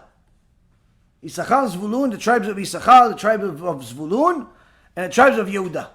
Those were the three neighbors. If you look at the Torah, it talks about which camps in the desert were where they were stationed. Moshe Rabbeinu, his closest neighbors were the tribe of Issachar, the tribe of Yehuda, and the tribe of Zvulun. And the Midrash says, because they were so close to Moshe Rabbeinu, all of them merited to have the largest number of Torah scholars. Why? They were next to the rabbi more. They spent more time, they listened, they did whatever they could, they were glued to him at all times. The other tribes also came to the lectures here and there, everything was good. But these three, they were neighbors. Even when the lights were off, they were still listening in. Maybe there's a shiur, maybe there's something, maybe this. And each one has verses in the Torah. Each one has verses in the Torah. Yehuda, it says in the Torah that in Tehillim, that Yehuda are my Torah scholars, Tehillim chapter 60, verse 9. Issachar, it says in Chronicles, Chronicles 1, chapter 12, verse 32. And from the children of Issachar, who know and understand the times of the seasons to know what Israel shall do, their leaders number 200. Meaning that 200 members of the tribe of Issachar were heads of the Sanhedrin. And what about Zvulun? Zvulun in the book of Judges, Shoftim, chapter 5, verse 14, it says, Zvulun writes books with their quills. Now, and they had a lot of Talmidei Chachamim. So up to now, this is what Rav Ovadia says. But then when you pay attention to it, wait a minute, hold on a second. The Midrash says, Moshe Rabbeinu had three neighbors. And if you just said three neighbors without mentioning the names, then there's nothing to it. But the Midrash said, no, there's Yehuda, there's Issachar, and there's Zvulun, right? Yehuda, Mashiach comes from Yehuda. You have Nachshon ben Aminadav jumped into the water. They were glued to Moshe Rabbeinu. Fine. Issachar, we already know from the time of Yaakov Avinu. They already told me the Chachamim. But Zvulun were known as the Torah investors, they invested money. The Issachar and Zvulun deal. How did they become Talmidei Chachamim? Just because they were neighbors with Moshe Rabbeinu? No. It had to be more than that. Why? Because surely there was other tribes there. But Zvulun invested the money. And one of the promises that the Torah has to people that invest into Torah, invest into Moshe Rabbeinu, invest into Am Yisrael, invest into publicizing Torah, is the more you invest into Torah, not just money, your effort, your time, your resources, the more you invest into the truth, especially when it's a good source, the more you're showing honor for the Torah, the more Kadosh Baruch Hu will reward you in this world to see those investments end up becoming your own kids being Talmidei Chachamim. Why? Because the more you invest into something, the more you show that you care about it. If you care about it just for other people, then, you're not going to invest everything into it. But if you care about it because you want to have a part of it, that means that you're also going to implement what you're learning, what you're investing in into your own house. So your kids are also going to want to learn this Torah. And guess what's going to happen? Because you're investing money into it, and your kids are learning into it, Hashem is going to give special siyata dishmaya, special divine assistance to your kids, your grandkids, and so on, that they're going to show you the fruits of your labor, that your kids will become those Talmidei Chachamim. Because Zvulun was known as the Torah investor. He's known as the one that invested into Issachar, his brother. But still, he merited having just as many Talmidei Chachamim as his descendants as the other tribes that were neighbors to Moshe, Issachar and Yehuda. How? Because you valued it, not because you had a lot of money. You valued it because you knew that this is where you should put your money into. And this is one of the beautiful things you see. When you continuously learn more and more different Torah, you start seeing there's different fruits that come out of this learning. Baruch Hashem. So, being that good neighbor, a person needs to know that as a student, they have to know that they need to do whatever they can to be that good neighbor. What does it mean to be that good neighbor? Like we said, being a good friend, you're there during the day. Being a good neighbor is even more. You're there a day and night. So what does that mean? A few things. First of all, it means that sometimes the rabbi is going to have good times. You have to be there when the times are good. Sometimes the rabbi is going to have tough times. There's newspaper articles against them. There is a lack of money. There is whatever, all types of issues. You have to be there. You have to be there. Not just during the good times. Everybody wants to be next to people in the good times. If you want to be that student, you have to be there during the good times. And that's during the bad times also. During the difficult times, during the darkness, during the time where he's not popular, during a time where he's unpopular even. And that's one of the things that a person that wants to be that Talmid has to take into account, is that I'm there through thick and thin. Popular, not popular, famous, not famous. The shiurim are interesting, not interesting. There's a lot of people in the crowd. There's nobody in the crowd. I'm there. Why? Because I'm going to get whatever I can get out of this. And I'm going to dedicate myself to this as if this is the only thing that exists in the world. Now, of course, most people simply don't see the world that way. They see wherever is most popular is where they're going to go. Wherever is most happening, that's where they're going to go. Wherever is most recommended, that's where they're going to go. And many times, those places change with the weather, and they end up being nobody. Being nobody. And then you see the one guy that's stuck with his rabbi. Then in the beginning, everybody made fun of him because he couldn't even say 1, 2, 3 in a row. But you see that one guy stuck with the rabbi for all those years, while everybody else delved into a bunch of different things. 20 years passed, the rabbi became somebody, and the student, no one can even recognize him because he became such a scholar. How did that happen? He stayed dedicated. By the way, the same thing goes with professions. Many times you see the people that are the most successful over the long run are people that stuck to the same career and same company even for the longest amount of time. I know today the money is made a little differently than it was in the past. There's a lot of get-rich-quick schemes or get-rich-quick ideas out there that a lot of people have made a lot of money. But I'm talking about real wealth that comes from an actual career. Typically, it's because somebody dedicated all of their time into one main place. One main place. And you see many times the major executives at huge corporations, they started in the mailroom. They started in the lowest possible position.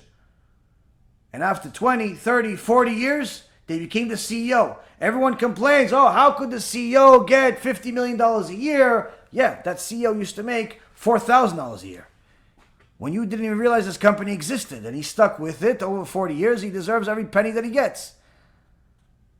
But again, the average person only sees the after effect. So it's important for a person to know that to be that good neighbor as a student means that you have to be there through day and night, popularity, unpopularity, when he needs, when he doesn't need.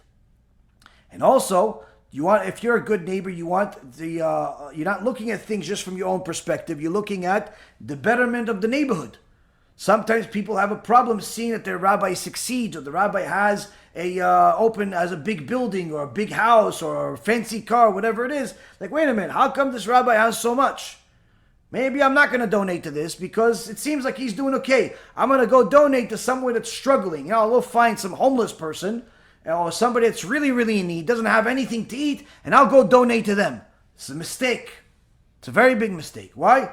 If this is your rabbi, everything you possibly can needs to go there. Why? That's where you're nurturing, that's where your neshama is getting their number one nourishment. For you to take the resources, the blessings that Hashem gives you and give it somewhere else, clearly you're not a good neighbor. Clearly you're not a good student. Because at the very least, you're supposed to give as much of yourself as possible. But many times people don't think this way. They're like, wait, if the rabbi has already 3 yeshivot, he doesn't need my $500. He has millionaires. So I'll give my $500 to some, nobody that nobody knows, and I'll give it to him. Yes, it's a mitzvah, but if that's taking away from the rabbi where you're getting your main spiritual nourishment, it's a mistake. It's a very big mistake. Why? Because again, as a good neighbor, you're supposed to want for the betterment of the neighborhood. So if that means that the neighborhood is growing, you should want to be part of it. If the organization is growing, the building is growing, the house is growing, whatever is growing, you should want for the betterment of the overall neighborhood, not just wherever you decide needs the most. This is unfortunately, it comes from a bad eye. There was one time a guy, it's a funny story, but you learn a lot of MUSSAR from it. There was one time a guy on Purim. Was happy, had a couple of drinks, and he tells his friend, this year was my best Purim. He says, how come is your best Purim? Because this year I fulfilled the mitzvah of matanot le'evyonim, meaning giving to the poor, better than ever. He's like, oh, tell me why, what'd you do? It's like, I found this guy. He is so smart. He knows so much Torah, it's unbelievable.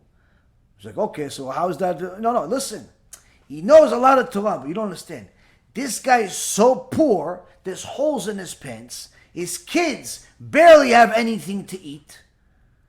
I don't even know if he has electricity in his house. And I was able to help him. So the guy says, oh, help me out. I want to also, I need to give money for the poor. He goes, no.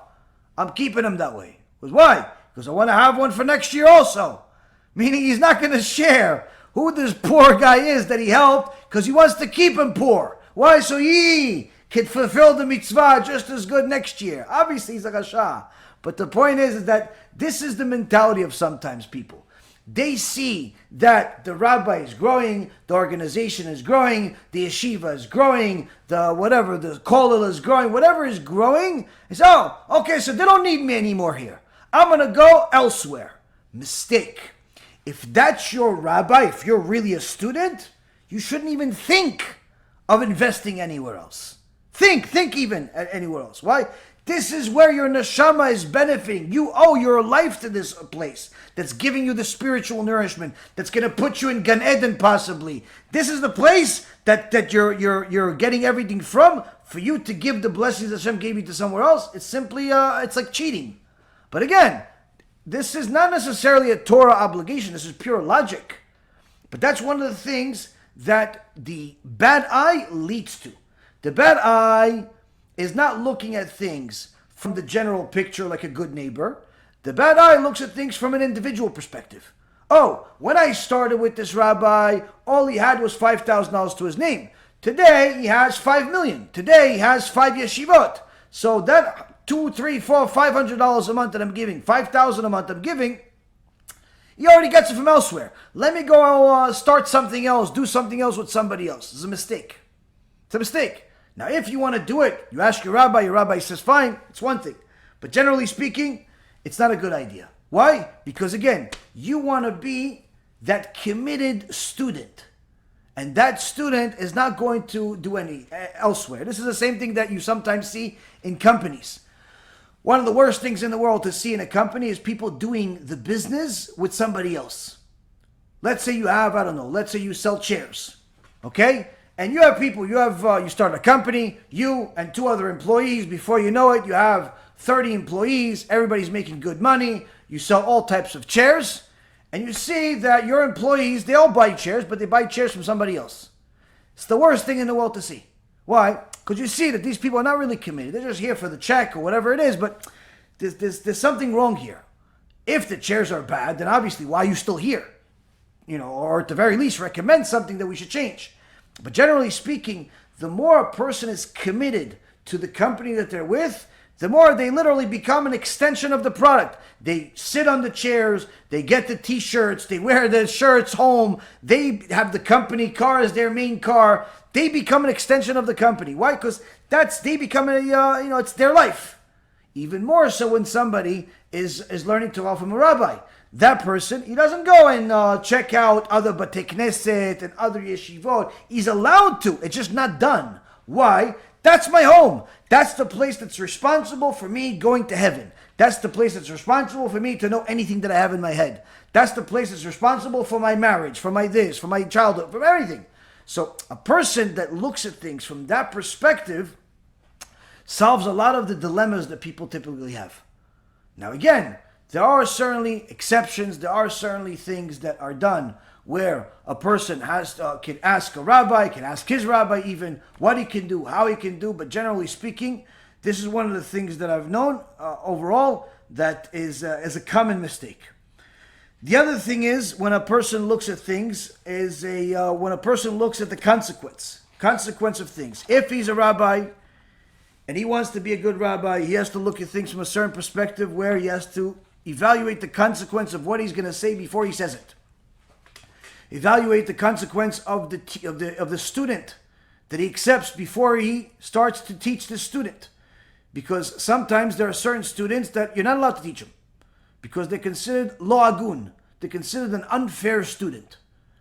So the rabbi has to do whatever he can to escape the situation and not teach the student. There are times where a person knows that this student can do better elsewhere. He has a certain brain, a certain neshama, a certain gift, a certain this, and the rabbi knows himself. He doesn't have it to teach him. He doesn't have what this student needs, and he'll send him somewhere else. And it's very common to hear rabbanim that had students that would send them to different rabbis to learn specific subjects. They still remained their rabbi, but they would send them different places to learn certain things. Especially people that were committed, like lifelong students. They would send them to different rabbis to learn certain things. So the rabbi has to look at things from that perspective and see the outcome of everything and not just see his own self-interest. Oh, if I send him to that rabbi, then he won't come back. If I send him to that yeshiva, then he won't come back. He'll give them, he'll do this, he'll do that. No. Don't think of things that way. You have to be the rabbi. Same thing with donations. Rabbis that look at people purely as a dollar sign, they end up being the worst rabbi in the world. Why? If you start looking at people based on how much money they donate, and based on the fact that they donate or not donate and things like that, it becomes very, very problematic. It goes into your brain.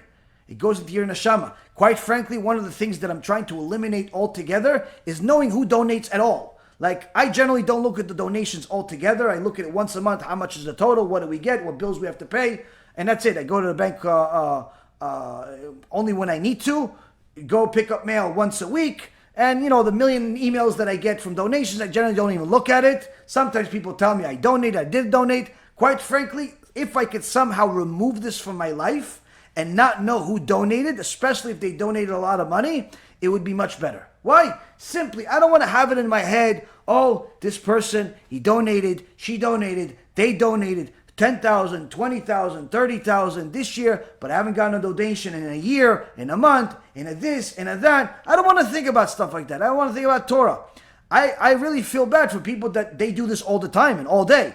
Literally, they depend on everything and they calculate everything and they look at people based on their donations. This is a very, very sick thing. It's horrible. And again, it's not necessarily their fault. Why? Because they have bills to pay, a building to build, a yeshiva to pay for, food to eat, and so on and so forth. But it's a very, very big test to try to communicate with people in the right way when you know how much is on the line. You have to have a lot of Yirat Shamayim. So a rabbi has to look at things from a Torah perspective at all times and say, wait, if I tell him the truth, I may lose the donation, but he'll go to heaven. So I can't look at things just from my perspective. I have to look at things from his perspective, his interest. The same goes as a student. The student has to look at things with the consequences in his mind. If I invest this much, if I do this much, if I contribute that much, if I, whatever it is that you're doing, you look at the consequences of everything, you'll make better decisions as a student. If I make a joke in the middle of a shiur, it may be funny, everyone's going to laugh, but the 7 hours that the rabbi invested into preparing this shiur and giving it to us is all going to go in the garbage. So yeah, it's funny, but it's not funny. So if I don't show up to shiur, I'm going to be missing, a lot. It's going to take me X amount of days to catch up, and so on and so forth. So the more a person wants to be a student, the more they start thinking, like the Chachamim here say, is having not just a good eye, not just be a good friend, not just have the good neighbor, but also look at the consequences of everything that we do. Look at the consequences of everything that we do. Last but not least, what Rabbi Elazar ben Arach said at the end, which is to have this all-encompassing strategy of having a good heart. Having a good heart. This, Rabotai, is really what all of us should aspire to have at some point. But again, I emphasize some point. Not on day one. Everyone wants to be the teacher for all, about all. Everyone wants to be a Gadol Hador. But you have to realize you can't be on day one. Just like you can't get to loving Hashem on day one, everyone has to start with fear of punishment, and then eventually, if they merit and work on it, to have a emunah, bitachon, eventually have fear of the Almighty, the awe of Hashem, and then perhaps if they become a huge tzaddik, perhaps even understand what loving Hashem is, and even get to a certain level of loving Hashem. But to think you could just love Hashem means you don't know anything. You don't even know what loving Hashem is. Many times people write me on the internet, oh, why do you always teach about fear? You should teach about loving Hashem. If you say things like this, it literally shows you've never studied more than a day of Torah. You don't even know what loving Hashem means. Because love to another person and love to Hashem are worlds apart. As we saw, Rabbi Akiva says in the Yerushalmi, that loving other people, for the most part, is meaningless. Meaningless. It's literally meaningless. Loving Hashem, it's the highest level of love that could be. That requires all of those steps. There's no way of skipping everything. The same goes with somebody that just wants to teach everything. They want to teach everything. They want to write their own shiurim. They want to say their own chidushim. They want to write their own books. And they just started learning 2, 3, 4, 5, 6, 7 years ago. It's a very serious problem. Why? More times than not, the mistakes you're going to make are going to cause more damage than the good you'll produce. Why? Because the ego is too big. You want to eat the whole pie. You don't even know what's in it. And it's important for a person to understand that although Rabbi Elazar ben Arach says, yeah, I want an all-encompassing strategy of teaching my students to have a good heart, Something happened in order for him to even think he can do that. Which is what I said earlier. The previous Mishnah says the description that Rabban Yochanan ben Zakkai gives each of his students. He tells everybody that each one of his students has a special thing about him. But Rabbi Elazar ben Arach, he is unique. Even among the unique ones, he is unique. Why? He is somebody that if you put all of the sages on one scale and him on the other, he supersedes them all. Why? Because although all of them are talented, all of them are dedicated, all of them are smart, all of them have unique abilities, Rabbi Elazar ben Arach is unique among the unique. Why? He's k'ma'ayana mitgaber. He is like the spring flowing stronger and stronger. What does that mean, spring that's flowing stronger and stronger? First and foremost, you should know that the Midrash Shmuel says this is describing supernatural. Because a spring, the further it spreads after it starts spreading all over the place. The impact of the spring deteriorates. Why? Because it's bigger and bigger and bigger, but the strength of it slows down because it's affecting a bigger area. So to say that he is a flowing spring that gets stronger with time is in essence saying that this guy has special siyata dishmaya. He is just getting bigger, stronger, and his impact is getting bigger, stronger, and it's no sign of him slowing down. So already you see there's something different about him. They're all special, they're all unique, they're all talented, but this one, there's something different about him. There's something miraculous about him. And what is it? Where does it all come from? He says Rav Ephraim, דמעיין המתגבר מוסיף והולך בדרך השם ולא רק מקבל ויושב בשקט.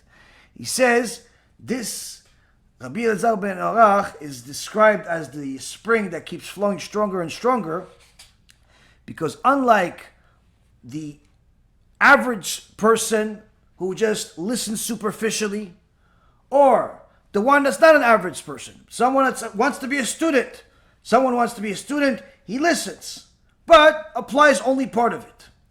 Or there's someone that's a good student, and he listens and he applies as much as he possibly can. And he's a good student, an excelling student.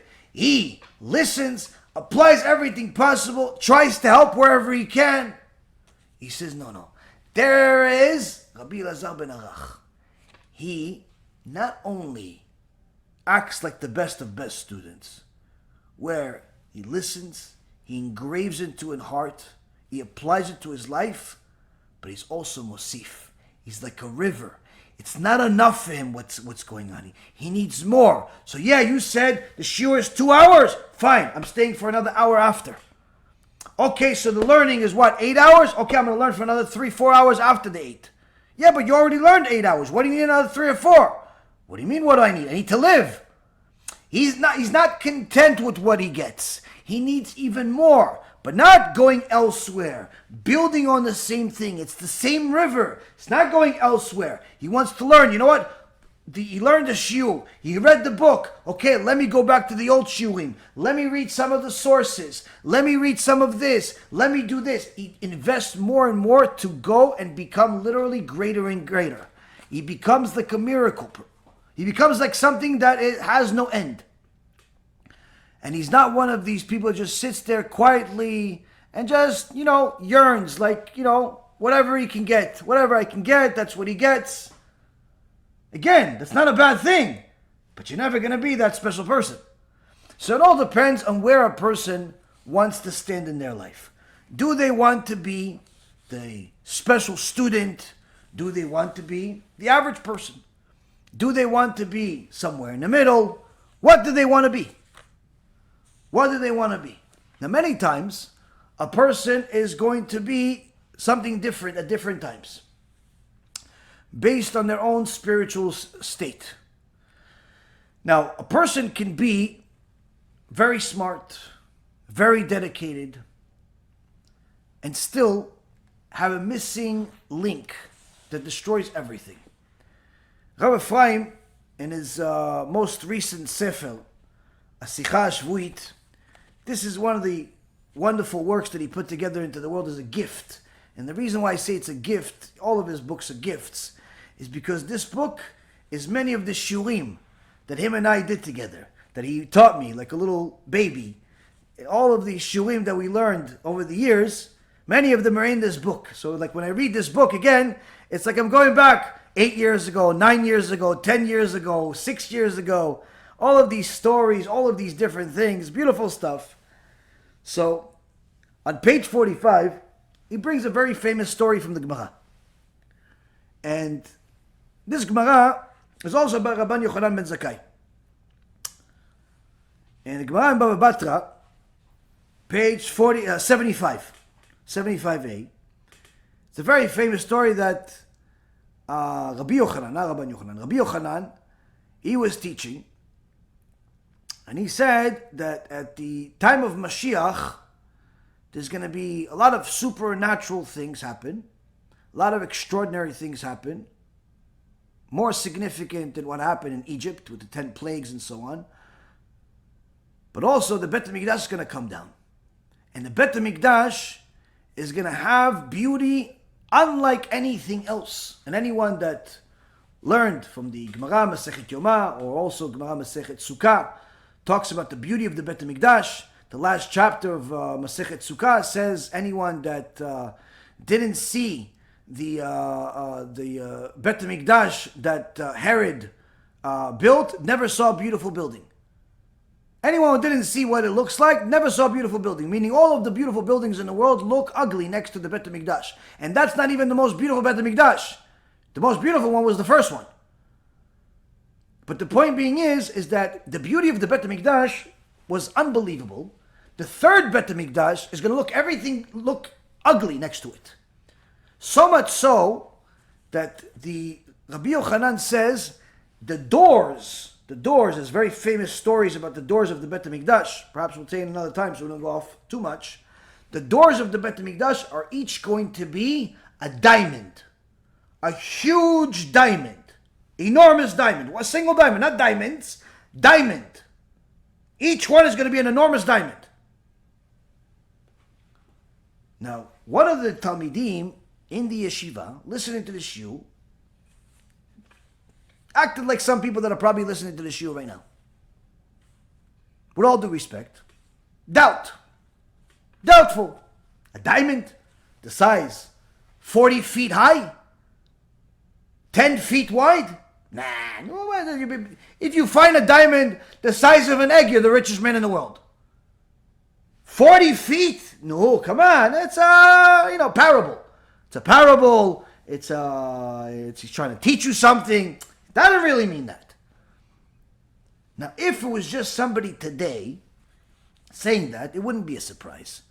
There are people that don't even believe that God knows the future. There are people that don't believe that God's even here. So it's not really a surprise if someone doesn't want to believe that the Bet HaMikdash is going to have such big doors. And it's not really such a surprise if people do believe it, because people believe that there is the world is flat, and that there's a whole organization of people that have control of society more than God does. New World Order and all types of other nonsense. So people are gullible and people don't believe, skeptical. So the extremes don't really make belief or lack of belief very valuable in our generation of ignorance. But at the generation of Rabbi Yochanan, it does have different weight. Because the students that sat in that yeshiva, they're all special people. And one of these students didn't like it. It didn't jive with him. He had a tough time believing it. He laughed about it a little bit. No, come on. The rabbi is exaggerating. Probably to, liven us up, give us some mystical... No way. Why? He says today there's not even if you find a rock the size of an egg, it's a diamond, you're the richest man in the world. 40 feet, 10 feet. As you would have it, the Gemara says, one day this student goes out to the sea and a storm takes down the boat. The boat collapses. Everything goes under the water. As he is under the water, he sees the depths of the ocean, and then he sees angels working at the bottom of the ocean on huge, massive diamonds. And he's able to communicate with them, I guess through telepathy. He says, "What is this? What are you doing?" And the angels tell him, "We're preparing the doors of the Bet HaMikdash. These diamonds will be the doors of the Bet HaMikdash." He was saved from the water, came back to town, and went back to the yeshiva. During the next shiur that Rabbi Yochanan gave, he said something extraordinary. And the student says, "Rabbi, you are the emet. You have the truth." "Thank you. Why?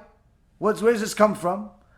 He says, the Rabbi said that at the time of the Bet HaMikdash, the third Bet HaMikdash, Hashem's going to bring these doors, they're going to be diamonds. What the Rabbi said is the truth because I saw it. He tells him what happened. "I saw it, and what the Rabbi said is true." Now you would think this student would get a standing ovation, would get, at the very least, a Chazak U'Baruch sticker or something, put his picture next to the rabbi. Rabbi Yochanan looks at this student and says, "What I was telling you was not from my own mind. What I was telling you is a verse in the Torah. Verse by the prophet Yeshaya, the prophet Isaiah, chapter 54, verse 12, that says that Kadosh Baruch Hu will put these special doors at the Bet HaMikdash. But you didn't believe the verse that I said until you saw it." He got Rabbi Yochanan so upset that when Rabbi Yochanan looked at him, HaKadosh Baruch Hu saw how upset Rabbi Yochanan is and turned the student into a bunch of bones. Killed him on the spot. He died on the spot in front of everybody. Now you would say, wait a minute, hold on a second. This is a special student. First of all, if you're in a yeshiva of Rabbi Yochanan, you're not a fool. That's number one. Second of all, he's mentioned by name in the Gemara. Anyone that's mentioned by name in the Gemara is a very special person, the person that can resurrect the dead with their prayers. 3, he can see angels. People that I know can see demons because of all of their sins, but angels not so much. He can see angels. Angels talk to him. This is a holy person. Why are you upset with him to the point where you killed him practically with your holiness? Says Rabbi Ephraim in his Sefer. Rabbi Yochanan says, with all of your great things that you have, you donated, you wrote this, you did that, you did this, you did that. All I care about is, where's your heart? You don't believe it, what the truth is? You don't believe Hashem? You're worth nothing. Yeah, you're a nice guy, and you donated this, and you went to this, and you supported this, and you attended this. You don't believe what HaKadosh Baruch Hu wrote? 0 is your value. I don't need you. This is what it says. A person sometimes will look at things only from their own perspective. What have I contributed? What have I done? Fine. It's good. You contributed. It's good. You did. But where's your heart now? Where is it now? What are you doing now? Don't do things and hold the world hostage for the things you did. What are you doing now? What's your value now? Where's your heart now? Where was your heart when you did it? Did you did it as a business deal, IOU? The rabbi owes you his life, the yeshiva owes you their life, their existence, or you did it because you saw this is for the sake of HaKadosh Baruch Hu, because HaKadosh Baruch Hu said, I want to bring more Torah in the world. Do you want to be my partner? You said yes. You did it for that? Good. You did it for anything else? You're worth zero. Why? You did it for the wrong reason. You did it for the wrong reason. You were never the student. You were never the student. HaKadosh Baruch Hu says, those people that invest in this Torah will never lose. Their time, their effort, their resources, their energy, their past, their present, their future, their children, their spouse, their household, everything. But again, if a person is doing it in such a way where it's like they're expecting and they're entitled and there's a lot of strings, it's like a legal agreement. Kadosh Baruch Hu says, I don't need this. And the blessings don't come. BeEzrat Hashem, we will always do what HaKadosh Baruch Hu wants because we believe simply what it says. We believe what the Torah says. That's it. Kadosh Baruch Hu says, you fulfill my Torah, you're going to get blessing. You invest in my Torah, you're going to get blessing. You invest into you become a good student, you become a good rabbi, you become a good teacher, you become a good parent. You do all of these things according to the Torah, it's worth something. You do it any other way, it's worth nothing. We do it simply, just like by simply believing to what is written. No questions asked. There's no greater winner in the world than you. Once you start adding conditions and all types of small prints to the Torah, or the relationships you have, already you're ruining it before it started. You may look like a good student, you may look like a good rabbi, but in reality, HaKadosh Baruch Hu that knows what's in your heart, knows exactly what to do with it. BeEzrat Hashem, this will encourage those people that are learning to pick up their learning if they truly want to make something out of that learning. Those people that are teaching to invest as much as they can to make that teaching the best it possibly can be, and teach the things that people need to hear, not necessarily want to hear. BeEzrat Hashem, anyone that is investing their life into the Torah will get the right partners to be with them through thick and thin. BeEzrat Hashem, each and every one of us learns how to be a person with a good eye, a person that's a good friend, a person that is a good neighbor, and that evaluates the consequences, and most importantly, achieve the ultimate status of having that good heart. Good heart as a teacher, good heart as a parent, good heart as a student. BeEzrat Hashem, we achieve the words of the Torah and its Chachamim, and have the fruits of our labor in front of our eyes, whether it's our children, the household, the students, the neighbors, the community, the nation at large. BeEzrat Hashem, we'll learn all of this, we'll apply it to our lives, and we'll make HaKadosh Baruch Hu proud. Baruch Adonai Leolam, Amen v'Amen.